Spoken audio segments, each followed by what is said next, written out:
अवैध हथियार सप्लाई वाले 3 आरोपियों को व उन हथियारों को खरीदने वाले 5 आरोपियों को गुरुग्राम पुलिस ने अवैध हथियारों सहित काबू किया है। आरोपियों के कब्जे से कुल 4 पिस्टल, कट्टे व 45 कारतूस भी बरामद किए गए हैं। इसके बारे में और जानकारी देते हुए गुरुग्राम एसीपी क्राइम प्रीतपाल सिंह ने बताया।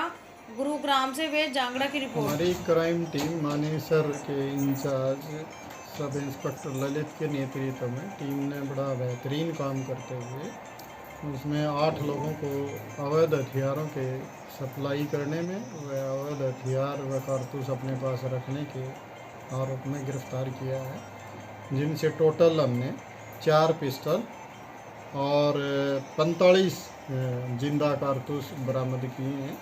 इसमें सबसे पहले हमने एक शैलेंद्र नाम के आरोपी जो 22 साल का है और उसको दिनांक 10/4/2023 को गिरफ्तार किया और वेपन के साथ। और जब उससे पूछताछ की गई तो उसने बताया कि वो अपने 2 और साथियों के साथ मिलके और यहाँ पे उनसे हथियार खरीद के और गुड़गांव व बेरी व दूसरी दिल्ली यहाँ हथियार सप्लाई का काम करता है। तो इस तरह की पूरी जब इंटेरोगेशन उससे पुलिस रिमांड लेके हमने की तो उसमें ये चीज़ें सामने आई कि उन्होंने किस किस को हथियार सप्लाई किए थे। हमने फिर उन लोगों पे रेड की, उन लोगों को भी अरेस्ट किया, उनके कब्जे से कारतूस और उनसे हमने वेपन बरामद किए और इस टोटल इस सारे मामले में हमने 8 लोगों को अरेस्ट किया, जिनमें से 3 सप्लायर हैं। जो ये शैलेंद्र 2 लोगों से जिनसे ये लेके और आगे यहाँ सप्लाई करता था, तो 3 इस तरह से ये सप्लायर है। 5 लोग वो हैं जिनको इन्होंने हथियार सप्लाई किए थे और उनके कब्जे से हमने कारतूस या पिस्टल या कट्टे हमने बरामद किए हैं। इस तरह से एक बड़ी खेप हमने इनसे बरामद की है। और इनका जो ग्रुप है, इन्होंने पहले भी यहाँ पे काफ़ी बताया है कि पहले भी हमने हथियार सप्लाई किए थे, जो पहले भी बरामद हो चुके हैं। आगे भी डिटेल इंटेरोगेशन करके और इनके और जो भी साथी बचे हैं उनके भी पूरे संपर्क ढूंढ के उनके खिलाफ भी कार्रवाई की जाएगी। आरोपी कौन है, कहाँ के रहने वाले हैं, क्या कुछ इनका क्रिमिनल रिकॉर्ड है? ये एक शैलेंद्र है, एक ये निखिल है, एक डालडा कुशवा उर्फ डालडा है। ये यूपी के रहने वाले हैं जो सप्लाई का काम करते हैं। बाकी जो मंजीत है और सोनू है, जयपाल है, जोगेंद्र है, ये बेरी के रहने वाले हैं झज्जर में, और एक दिल्ली का रहने वाला है। तो इस तरह के ये अलग अलग आरोपी हैं और ये यूपी से लाके यहाँ सप्लाई करता था। इन्होंने इससे वेपन खरीदे थे। तो इस तरह से ये सारा रैकेट काम करता है। कितने का बेच रहे थे सर?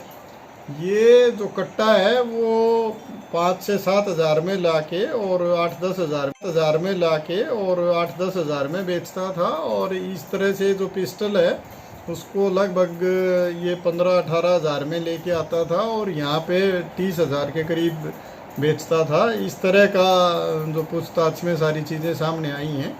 बाकी और डिटेल इसके बारे में और भी खोजबीन जारी है और उसमें जो चीज़ें सामने आएंगी आपके साथ शेयर की। सर, इसमें किसी गिरोह का इन्होंने पर्टिकुलर सप्लाई किया है हथियार? सर, आपने जो बताया कि झज्जर बेरी में इन्होंने सप्लाई किया, ऐसा कोई गिरोह को टारगेट करके इन्होंने सप्लाई किया हो इस तरह की चीज़ पूछताछ में नहीं आई। लेकिन इनके जो संपर्क में जो लोग आए, उन्होंने जिसने इनसे डिमांड की उनको इन्होंने ये हथियार उपलब्ध करवाए थे। इस तरह की चीज़ सामने आई। कब से सप्लाई कर रहे हैं? ये पिछले लगभग 1 साल से इस धंधे में लिप्त। आज 3 लोगों को तो पेश किया है, बाकी के 5 कहाँ पर है? ये पहले जो है ना, इनसे हमने पूछताछ करके और ये इनमें इनके खिलाफ कार्रवाई हो चुकी है। अब ये जो सप्लायर हैं ये आज हमने यहाँ पे पेश किए हैं। बाकियों के खिलाफ पहले कार्रवाई हो चुकी है। तो टोटल इस इन्वेस्टिगेशन में कुछ दिन की इन्वेस्टिगेशन के बाद ये सारा निचोड़ सामने आया और उसमें जो इनको पकड़ने के बाद जितने वेपन और कारतूस हमें मिले हैं वो उसके बारे में हमने आपको जानकारी। अच्छा सर, जिन लोगों को बेचे गए थे कहाँ पे इस्तेमाल करने वाले थे? क्या किसी बड़ी वारदात को अंजाम देने वाले थे? क्या कुछ उनका मंशा थी खरीदने के पीछे? कोई भी आदमी वेपन कोई इसलिए तो लेके रखता नहीं कि उसको कोई खिलौना समझ के खरीदना है।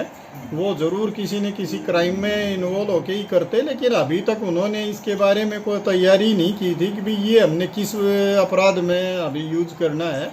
पूछताछ में ये चीज़ें आई हैं, लेकिन पहले भी जो इन्होंने बेचे हैं वो भी कहीं ना कहीं अपराध में ही संलिप्त रहे हैं, और अगर इनको नहीं बरामद किया जाता तो ये जाहिरा सी बात है कि वो किसी न किसी क्राइम में यूज़ होने। अच्छा सर, गुड़गांव में भी सप्लाई किया है क्या, या झज्जर बेरी में ही किया है, या फिर दिल्ली एनसीआर में कहीं किया है? नहीं, दिल्ली एनसीआर की बात सामने आई है, और बेरी के ये जो लोग थे इनके पास भी इन्होंने दिए थे, लेकिन इनका जो मेन संपर्क जिनसे बेरी वालों से भी हुआ वो गुड़गांव में ही हुआ इनसे, और फिर वो वहाँ पे इन्होंने उनको सप्लाई दी। इस तरह की चीज़ें सामने।